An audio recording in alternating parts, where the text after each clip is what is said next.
Bonjour mes bien-aimés, soyez bénis mes bien-aimés en ce 8 octobre.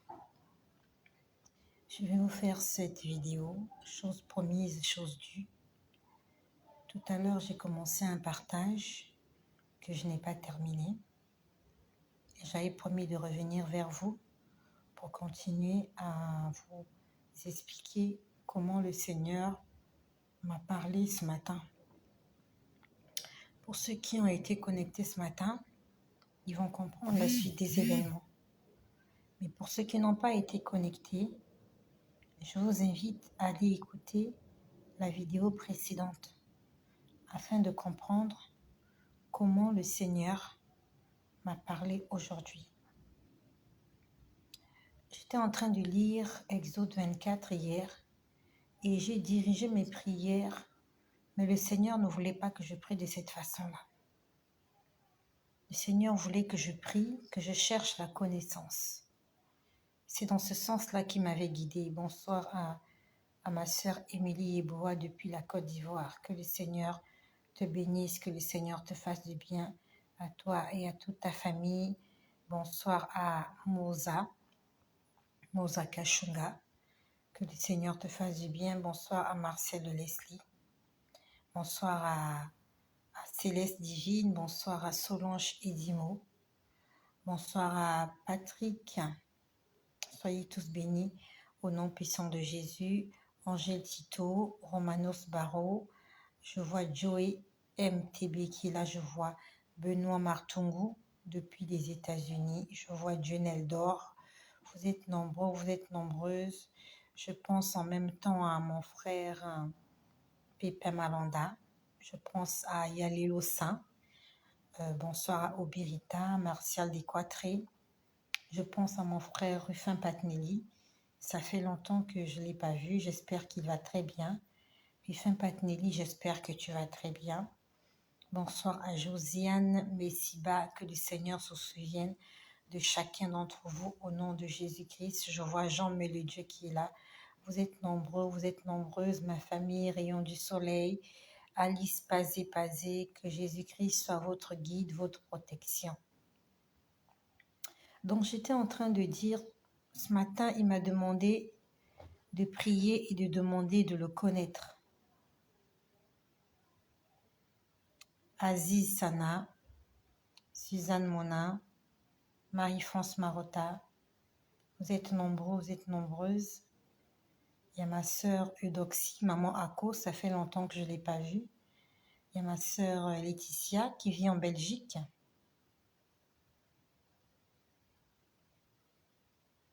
Soyez tous bénis au nom de Jésus-Christ. Soyez bénis au nom de Jésus. Donc j'étais en train de dire que le Seigneur voulait que je prie et que je lui demande. En fait, c'était « je veux te connaître ». Voilà. Il voulait que je prie dans ce sens. Seigneur, je veux te connaître. Et quand j'ai commencé à prier, je me suis vue, j'étais en train de rouler sur une voie. Et quand je dis ces choses, ce sont des choses spirituelles.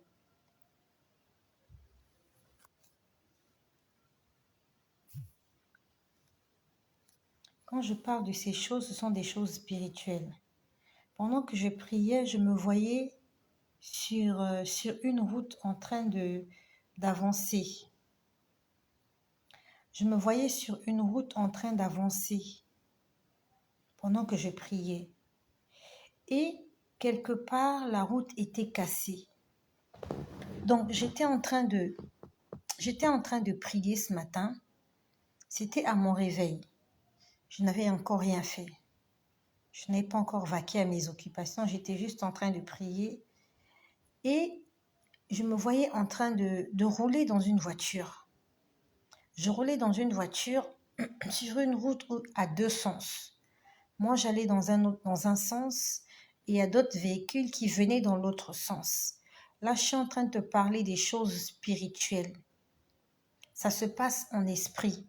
Donc, pendant que je prie, je me vois en train de rouler sur une route goudronnée. Et j'arrive quelque part et j'arrive quelque part,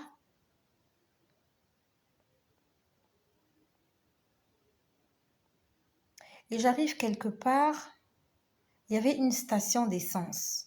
Il y avait une station d'essence sur ma droite. Mais la route était cassée. Merci Dionel. Merci Dionel d'or, merci. La route était cassée en deux. Ça veut dire que je ne pouvais pas avancer. Je ne pouvais vraiment pas avancer. Et ça s'est passé pendant que je priais. Et je me suis posé la question de savoir pourquoi la route était cassée. Pourquoi je ne pouvais plus avancer. En esprit, j'ai essayé d'arranger la route.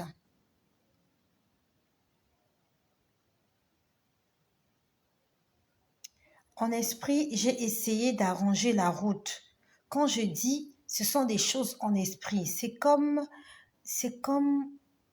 lorsque vous pensez. Voilà. C'est comme vous êtes là, vous êtes en train de penser, que vous êtes en train de faire des courses dans un magasin. Ça se passe à la vitesse de la pensée. J'espère que vous comprenez quand je parle comme ça. Donc, ça m'arrive que je vois une vision, je suis en train de voir une vision, j'entre dans la vision et j'essaie de modifier certaines choses. Je ne sais pas si on essaie de me comprendre. C'est pas un rêve en fait. C'est pas un rêve. Parce que lorsqu'on rêve, on n'est pas conscient. Le rêve, ça se passe dans le subconscient. Mais avec la vision, tu es conscient. Et tu peux agir pendant que Dieu est en train de te montrer une vision. C'est comme si on te montrait par exemple qu'il va y avoir un accident et toi, dans la conscience, tu fais en sorte qu'il n'y ait pas d'accident. Donc c'est quelque chose qui se passe avec la conscience. Je ne sais pas si vous essayez de comprendre comment est-ce que ça marche avec moi. C'est différent du songe. Le songe, c'est le rêve, c'est Dieu qui te parle, tu vis certaines choses.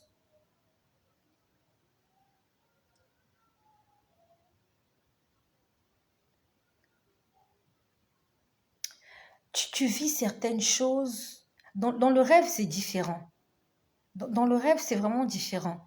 La vision aussi, c'est différent. Donc, dans cette vision, je suis en train de rouler. La route s'est cassée, je ne peux plus avancer. Mais en esprit, j'essaie d'arranger la route pour que je puisse passer. Mais lorsque j'arrange la route, j'essaie de passer, la route se casse à niveau. En fait, c'est comme si mon passage était bloqué. Je ne pouvais plus aller, je ne pouvais pas aller plus loin. Et je me suis posé la question, Seigneur, pourquoi je ne peux pas aller plus loin? Pourtant, tu m'as demandé de prier et de demander de te connaître. J'ai dit, Seigneur, je veux te connaître. Je veux connaître ta volonté. Qu'est-ce que tu aimerais, Seigneur? Je veux connaître. Qu'est-ce qu'il y a dans ton cœur à mon sujet? À ce moment-là, j'ai entendu beaucoup de choses. Et parmi les choses que j'ai entendu Guillaume, bénédiction financière. C'est ce que j'ai entendu. On a dit Guillaume. On a dit Guillaume, bénédiction financière. Alors, je ne sais pas qui est Guillaume. Et tout à l'heure, je suis allée sur Google, j'ai tapé Guillaume. Le prénom Guillaume, ça signifie protecteur résolu. Guillaume signifie protecteur résolu. Alors, je ne sais pas, est-ce qu'on s'adressait, est-ce qu'il y a un ange qui s'appelle Guillaume? Je n'en sais rien. Je n'ai pas envie d'affirmer des choses qui ne sont pas écrites dans la Bible. Je n'ai pas envie de le dire, mais j'ai audiblement entendu, on a parlé à Guillaume. J'ai vu deux hommes. Et parmi les deux hommes, il y a un qui parlait à un autre qui lui a dit « Guillaume, bénédiction financière ». Alors j'ai compris que Dieu voulait me bénir, mais qu'il y avait un blocus. À ce moment-là, donc j'ai compris que Dieu voulait me bénir financièrement, mais qu'il y avait un blocus, que je ne pouvais pas aller plus loin. parce qu'il y avait quelque chose qu'il fallait que je fasse. J'ai continué de prier. J'ai dit, Seigneur, je ne comprends pas ce que ça signifie. Seigneur, je ne comprends pas ce que ça signifie. J'ai entendu, habille-les et ils comprendront. C'est ce que j'ai entendu. Habille-les. Habille-les et ils comprendront. Honnêtement, j'ai commencé à réfléchir. Donc tout en fait, on va dire que j'ai arrêté de prier, j'ai commencé à réfléchir. J'étais en train de réfléchir à ce que j'étais en train d'entendre, à ce que j'étais en train de voir, parce que je ne comprenais rien. Puis le Seigneur me montre une scène, je me retrouve à la conservation. Vous savez, à la conservation, c'est là où on fait les titres fonciers. Les titres fonciers, ce sont des documents. Lorsque vous achetez une parcelle de terrain, c'est vraiment un document,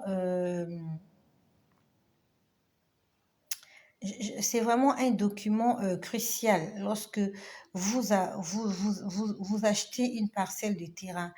Et je me retrouve à la conservation en train d'essayer de faire le titre foncier d'une parcelle qui m'appartient.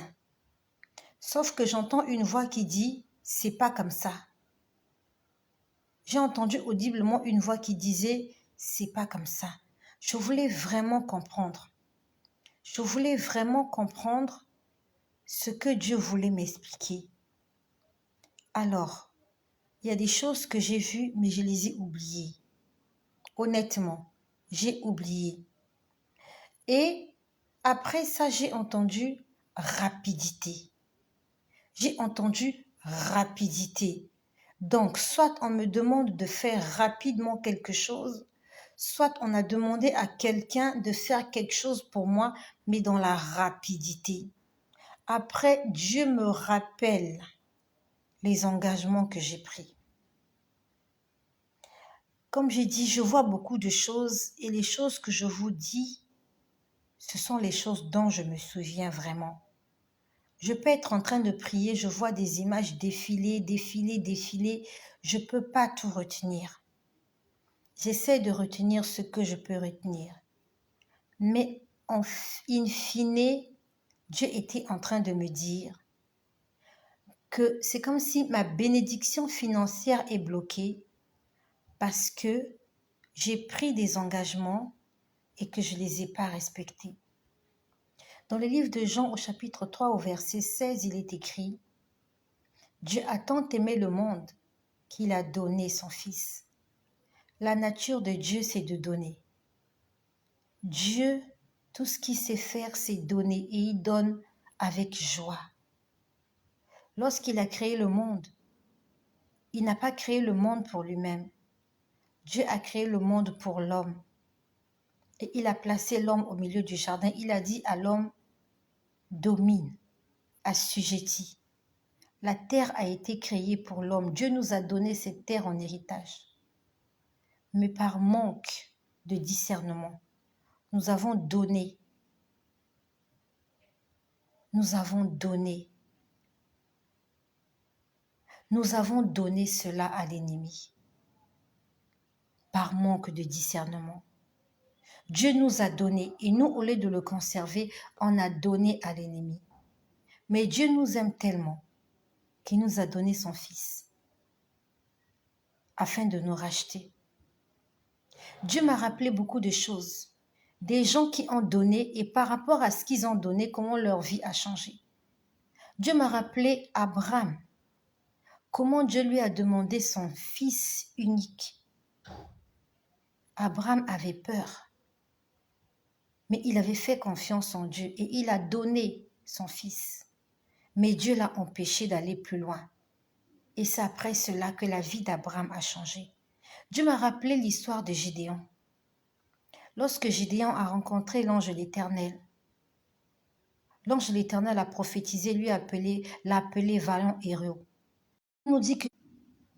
La Bible nous dit que Gédéon a demandé à l'ange de l'Éternel d'attendre qu'il aille prendre une offrande qu'il allait lui offrir.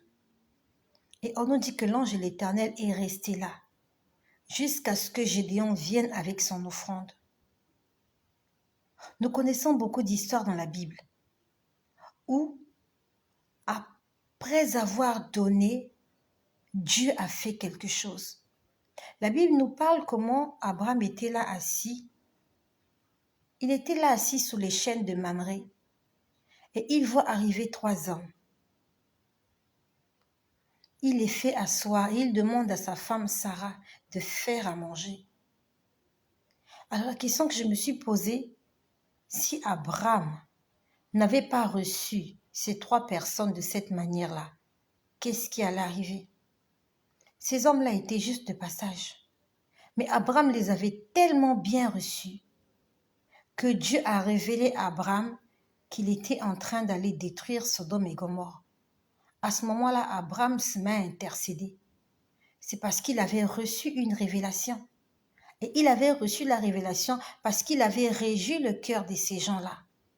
Je me suis vraiment posé la question de savoir si Abraham les avait laissés passer, est-ce qu'ils auraient dit à Abraham le secret de Sodome et Gomorrhe? Est-ce que Abraham aurait eu le temps d'intercéder en faveur de Lot, son neveu? Je me suis vraiment posé la question. En conclusion, j'ai compris qu'il y a beaucoup de nos bénédictions qui sont bloquées parce qu'on ne veut pas donner. Et je suis la première. J'ai pris des engagements. Le Seigneur, cette semaine, m'a parlé, il m'a rappelé des engagements que j'ai pris. Et demain dimanche, je vais aller à l'église demain. Je vais mettre cet argent dans l'enveloppe et j'irai déposer dans le panier. Le Seigneur veut me faire du bien. Hier soir, j'ai vu un papier, c'était écrit 10 millions. Honnêtement, je ne sais pas comment je vais avoir cet argent. Je ne sais pas qui va me donner cet argent. Je ne sais pas quand je vais l'avoir. Et ce matin, j'ai entendu bénédiction financière. J'ai entendu rapidité. J'ai entendu habiller. Et ils sauront et ils comprendront quelque chose comme ça. Et des choses, quand je parle, tu ne comprends pas. Il faut juste rester dans l'atmosphère. Il faut juste rester en prière. Et il va t'éclaircir les choses. C'est comme j'ai dit, je vois beaucoup de choses. Je ne peux pas tout vous dire parce que je ne retiens pas forcément tout. Souvent, ça défile très vite. Mais ce que j'ai compris, c'est que Dieu me disait, ta bénédiction est bloquée. Et il a dépêché quelqu'un. Il a appelé cette personne Guillaume. J'ai entendu Guillaume, bénédiction financière. Tout à l'heure, je suis allée sur Google, j'ai tapé Guillaume. Guillaume, c'est un prénom qui signifie protecteur résolu. Donc, dans Guillaume, il y a 2 mots. Il y a protecteur, donc il y a la protection, et il y a résolu, il y a la résolution. Donc, il y a quelque chose qui a été résolu en ma faveur. Et peut-être que moi-même, je suis en train de bloquer cette chose-là. Raison pour laquelle Dieu est en train d'insister. Il faut que je puisse solder mes dettes. Des engagements que j'ai pris vis-à-vis de Dieu. Ça fait mal, c'est vrai. Personne ne m'a forcé de le faire. Je l'ai fait de ma propre volonté. Et aujourd'hui, Dieu me dit que si j'ai envie de moissonner, il faut d'abord que je sème. Il me l'a dit, je crois, la semaine dernière. Lorsqu'il m'a demandé de faire une offrande avant la fin du mois de septembre, parce que nous étions en jeûne de 30 jours tout le mois de septembre. Dans mon église locale, nous avons un programme de jeûne et prière qu'on appelle le Kisle. Et il m'avait dit, depuis que j'étais en voyage, il m'avait dit, fais ton offrande. Il m'avait dit, fais ton offrande avant la fin du programme. Et je crois le soir ou le lendemain, quand j'ai fait l'offrande, je me rappelle bien, le soir ou le lendemain du jour où j'ai fait l'offrande, il m'a dit, si tu ne sèmes pas, tu ne moissonneras pas. C'est pas possible de moissonner si tu n'as pas sémé. C'est la loi du donner et du recevoir. La Bible nous dit qu'il a fait de nous un royaume des sacrificateurs. Dans sacrificateur, il y a sacrifice.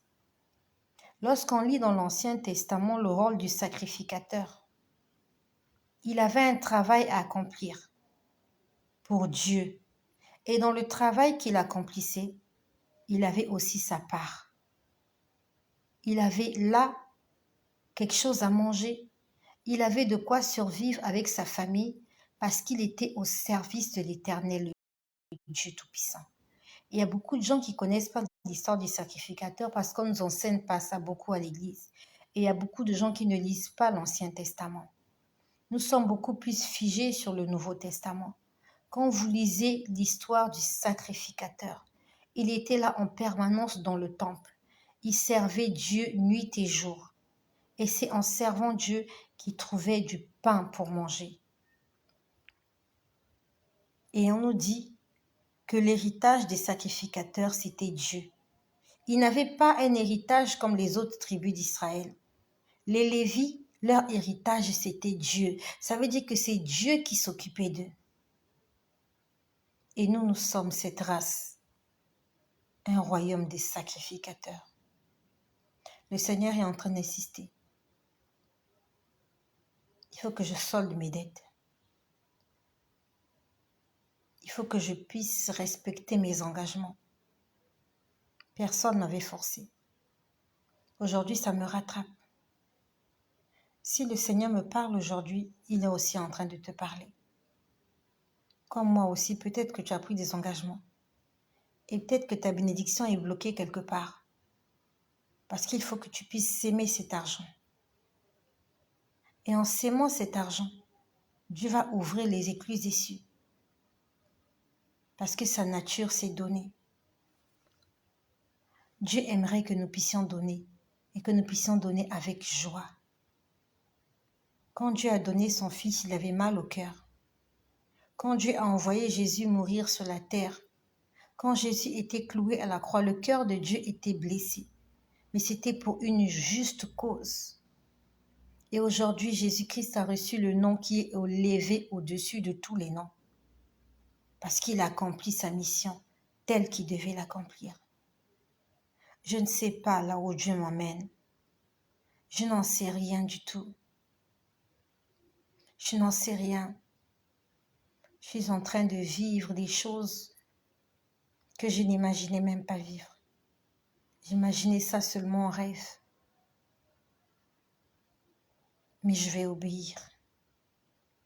Parce que cet argent que j'ai, c'est lui qui me l'a donné. J'ai travaillé pendant toutes ces années parce qu'il m'a permis de travailler. Il m'a réveillée tous les matins.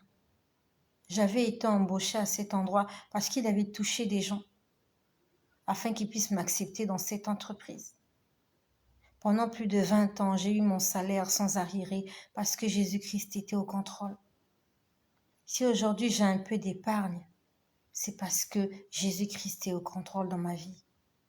En début d'année, j'ai voulu faire une folie. J'ai voulu faire une folie en début d'année. J'ai voulu m'acheter une voiture. Il m'a défendu d'acheter cette voiture. Il m'a dit, tu n'achèteras pas cette voiture. Et aujourd'hui, je comprends, il a raison. Dieu a toujours eu raison. Si j'avais acheté une voiture, j'aurais 2 voitures dans mon parking, sans salaire, sans rémunération, sans rien du tout. J'allais faire quoi avec 2 voitures? Je ne sors presque plus. Je suis à la maison toute la journée, toute la semaine. À la limite, je sors juste pour faire des courses. Pendant le Covid, il m'a demandé d'ouvrir une structure d'accueil pour les enfants. Parce qu'il savait que 2 ans plus tard, je n'aurais plus d'activité professionnelle. Et aujourd'hui, je me réveille le matin. C'est pour gérer cette petite structure d'accueil pour les enfants. C'est ça qui me permet, qui me motive à me réveiller le matin. Quand je me réveille le matin, je mets de l'ordre dans l'établissement. C'est cette structure d'accueil qui me fait, je me sens en activité. Je sens que je suis encore utile. C'est vrai, je travaille plus pour les gens, je travaille pour moi-même. Mais je me sens Je me sens utile. Je me réveille le matin, je vais m'asseoir dans mon bureau, je reçois les parents d'élèves, je règle certaines choses. Ça me permet d'être en mouvement. Et Dieu le savait. Pendant le Covid, il savait. Le Covid, c'était en 2020. Dieu savait qu'en 2022, je n'aurais plus rien à faire. Et il avait déjà préparé cela. Je ne sais pas ce qui va arriver avant la fin de cette année. Je ne sais pas qu'est-ce qui m'a encore réservé. Je ne sais pas ce qui va m'arriver l'année prochaine, ni dans 2 ans, ni dans 3 ans, je n'en sais rien. Mais je vais continuer à lui faire confiance. Je vais continuer à faire ce qu'il me demande de faire. Demain, je vais mettre de l'argent dans cette enveloppe et j'irai donner mon offrande d'engagement. J'avais pris cet engagement, mais je ne l'ai pas respecté. Et le Seigneur est en train d'insister, il faut que je donne cet argent. Il faut que je donne cet argent. Ce n'est pas en gardant cet argent qui va se fructifier. C'est comme une graine. Tant que vous l'avez dans votre main, elle ne vous rapportera rien. Il faut aller la semer quelque part. Il faut la mettre dans le sol. Il faut laisser la nature faire le reste. Le Seigneur t'a parlé. Le Seigneur m'a parlé aujourd'hui. Je dois respecter mes engagements. Et il a ordonné à quelqu'un qui s'appelle Guillaume, j'ai entendu bénédiction financière. C'est ce que j'ai entendu. Et si le Seigneur l'a fait pour moi, je suis sûre qu'il aimerait le faire pour toi aussi. Si tu ressens dans ton cœur qu'il faut que tu sèmes pour l'œuvre de Dieu, qu'il faut que tu aides les orphelins, il faut que tu aides les veuves, que tu fasses quelque chose. Si Dieu a mis cela dans ton cœur, fais-le. Fais-le. Il va multiplier par 100 le montant que toi tu vas utiliser. Et je prie le Seigneur pour toutes les personnes qui investissent dans l'œuvre de Dieu. Où que vous soyez, quelle que soit l'œuvre dans laquelle vous investissez, que ce soit dans votre église, sur les réseaux sociaux, quelqu'un à qui tu as fait du bien, que le Seigneur se souvienne de toi. Même si cette personne-là t'a escroqué, toi tu l'as fait avec ton cœur. Que le Seigneur se souvienne de tous tes sacrifices.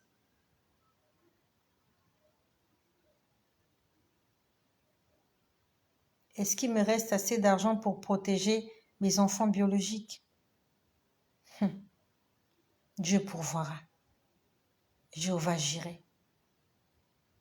S'il a nourri Élie dans le désert, pendant qu'il n'y avait pas de pluie pendant 3 ans et demi, Élie avait été nourri par des corbeaux tous les jours, qui lui apportaient du pain et de la viande.